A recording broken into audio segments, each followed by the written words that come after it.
बिस्मिल्लाहिर्रहमानिर्रहीम, अस्सलाम वालेकुम। हकीकत टीवी साइंस एंड हेल्थ में खुश आमदीद। ईरान ने ट्रैप किया अमेरिका को और अमेरिका देखिए उस ट्रैप में फंस भी गया और इतनी बुरी तरह फंसा है कि उसका कोई तसव्वुर भी नहीं कर सकता। अब ये ट्रैप क्या था और ये फंसे कैसे हैं, आप इस सारी सूरत हाल को समझेंगे तो आप हैरान रह जाएंगे। हुआ ये है कि ईरान ने शिप तबाह किया अमेरिका का और आज भी उन्होंने तबाह किया है। अब असल कहानी यही थी कि अमेरिका ने उसके बाद करना था अटैक, लेकिन अब जो इंटरेस्टिंग डेवलपमेंट सामने आई है वो हुआ ये है कि ईरान ने असल में पिछले काफी दिनों से कुवैत, बहरीन, जॉर्डन इतने मिसाइल मारे, इतने ड्रोन्स मारे उसका तसव्वुर भी नहीं आप कर सकते। और गालिबन ईरान ने वो मिसाइल इस्तेमाल किए हैं। इन्होंने किया क्या कि इन्होंने बीच में वो एडवांस मिसाइल इस्तेमाल किए जो उन्होंने आज से पहले कभी भी नहीं इस्तेमाल की। वो जाकर डायरेक्टली हिट किए बेसिस पर, उसकी मच गई बहुत ज्यादा तबाही, वो बहुत ज्यादा तबाही मचा कर गए। अब हुआ ये कि अमेरिका ने समझा कि ये पुराने मिसाइल हम रोक सकते हैं। उस चक्कर में अब ईरान ने साथ काम ये किया कि बहुत सारे वो मिसाइल मारे जो ऐन मौके के ऊपर अपना रुख बदल लेते हैं, क्योंकि वहां से डिफेंस सिस्टम से इंटरसेप्टेड मिसाइल मारे जाते हैं। तो ईरान वो वाले मिसाइल मारे जो अपना रुख बदल लेते हैं।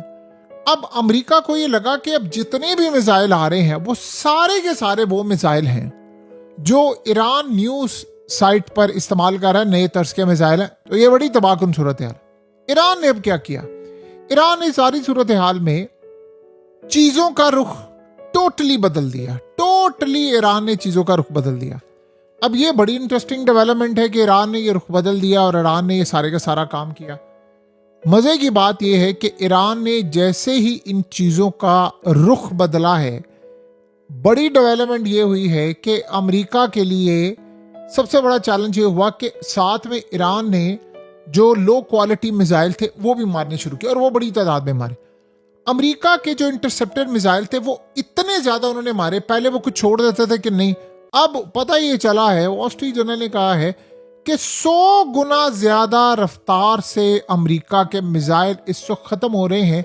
उन्होंने कहा कि 11 रातों में अमेरिका ने स्ट्राइक किया और ईरान ने मिसाइल मारे, ईरान ने ड्रोन्स मारे।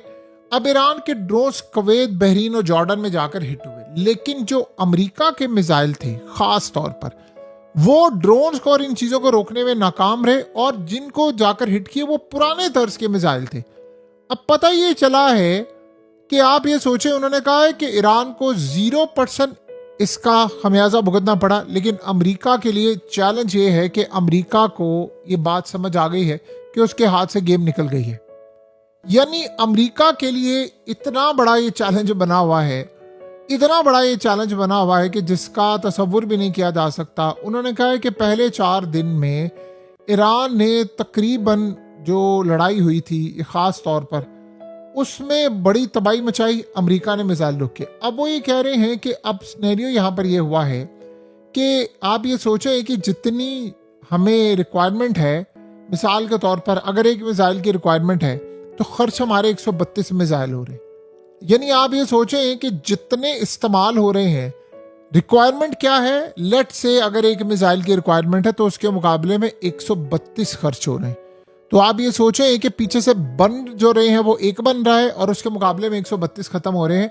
और पिछले तकरीबन आप ये समझ लें कि 5 हफ्तों में, यानी ये अगर इस जंग का मिसाल ले 40 दिन की जंग में 1700 हुए थे। और अब जो हुआ है वो इतनी बुरी सूरत हाल है कि अमेरिका में ट्रम्प को ये कह दिया गया है कि अगर ये जंग छिड़ी तो हम ज्यादा देर सर्वाइव नहीं कर सकते, हमारे पास मिसाइल खत्म हो जाएंगे और फिर ये सूरत हाल बड़ी खतरनाक होगी। ऊपर से अमेरिका के लिए चैलेंज ये है कि वो $4 मिलियन का एक मिसाइल है जो इस्तेमाल करें और $35,000 का या उससे भी सस्ता ईरान का ड्रोन है जो जाता है, जो जाकर तबाही कर देता है, वो फिर भी नहीं रुक पा रहा।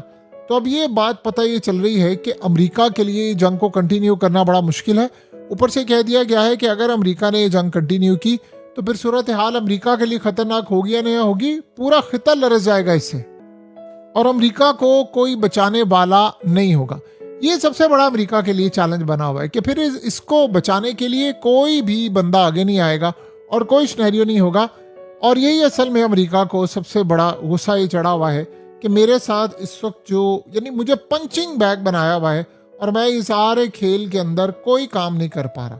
सो देखिए आप अमेरिका, देखिए इस तरह तो फिर आपके साथ होता है जब आप इस तरह की हरकतें करते फिरते हैं, आप दुनिया के साथ एक लड़ाई मोल लेते हैं और दुनिया को तबाही की तरफ लेकर जाते हैं, तो आपको फिर तैयार रहना चाहिए।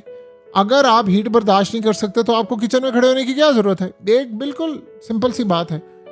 अब अमेरिका के पास चैलेंज जो है वो बढ़ते जा रहे हैं।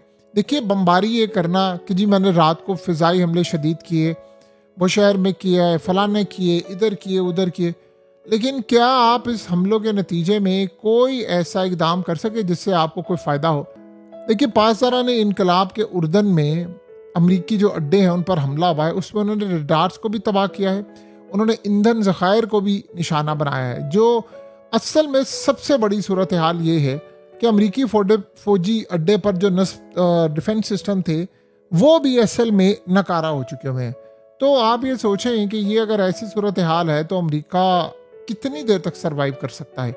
यानी अब उसका डिफेंस सिस्टम काम नहीं कर पा रहा, जिसको इन्होंने बड़ी कोशिश की हुई थी कि जी वो हम बनाएंगे, हम ये काम करेंगे, सब कुछ मलिया मेट आपको होता हुआ नजर आ रहा है। कोई ऐसी सूरत हाल नहीं है जो बच, सब कुछ मलिया मेट हो रहा है।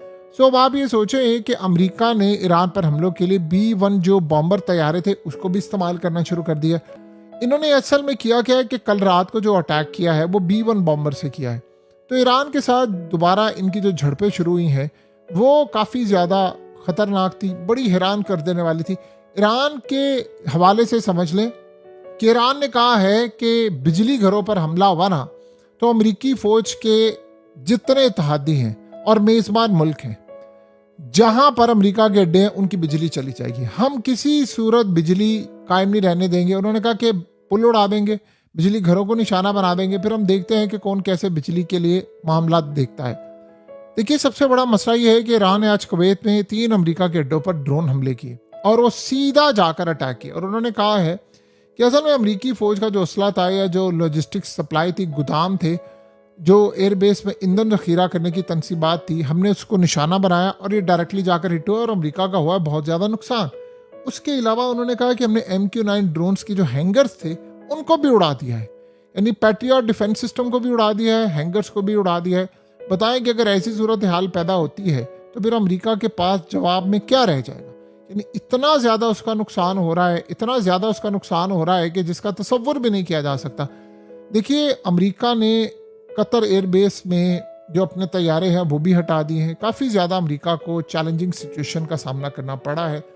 मसला क्या हुआ है, अमेरिका के लिए चैलेंज ये है कि अब उसके पास अपने आप को और अपने इत्तेहादियों को बचाने के लिए कोई चीज़ बाकी नहीं रही।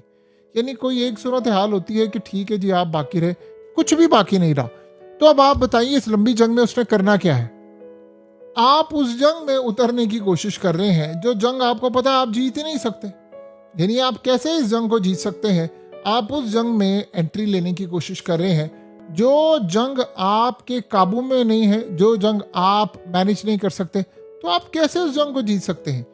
ये भी तो एक चैलेंज होता है ना कि आप देखिए सबसे ज़्यादा बड़ा इकोनॉमिक वाइज जो चैलेंज है वो तो है ही है। आपको पता है कि डोनाल्ड ट्रंप ने जो रात को बात की है उसने कहा है कि हमारे लिए बहुत बड़ा चैलेंज था, लेकिन ईरान जंग में अमेरिका की अक्सरियत शामिल है। उधर फॉक्स न्यूज़, CNN सब सर्वे उन्होंने करवा कर रखे हुए थे ऑलरेडी, उन्होंने रिजल्ट जारी करने शुरू कर दिए।